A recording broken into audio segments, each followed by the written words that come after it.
ભરૂચમાં cervical cancer મુક્ત ભારત અભિયાનનો પ્રારંભ, 13,455 કિશોરીઓનું થશે રસીકરણ.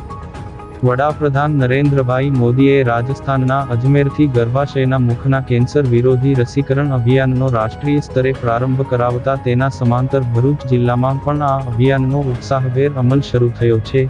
જિલ્લા આરોગ્ય વિભાગ દ્વારા સિવિલ હોસ્પિટલ ખાતે ખાસ કાર્યક્રમ યોજી સર્વાઇકલ કેન્સરને મૂળમાંથી નાબૂદ કરવાના સંકલ્પ સાથે રસીકરણની કામગીરી હાથ ધરાઈ છે. સિવિલ હોસ્પિટલ ખાતે ઉપસ્થિત લોકોએ વડાપ્રધાનના લાઈવ કાર્યક્રમનું પ્રસારણ નિહાળ્યું હતું. ત્યારબાદ જિલ્લાની કિશોરીઓએ પ્રતિકાત્મક રીતે HPV રસી મુકાવી અન્ય દીકરીઓ માટે પ્રોત્સાહન પૂરું પાડ્યું હતું. આ અભિયાન અંતર્ગત ભરૂચની district hospital, sub district hospital સહિત તમામ સામૂહિક, પ્રાથમિક અને શહેરી આરોગ્ય કેન્દ્રો પર રસીકરણનું આયોજન કરવામાં આવ્યું છે.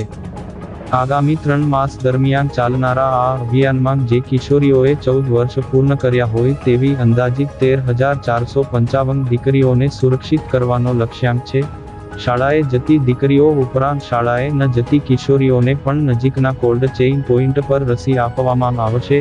જનજાગૃતિ માટે દરેક શાળામાં વાલી શિક્ષક મીટિંગ PTM યોજીને રસીના મહત્વ અંગે સમજણ અપાશે.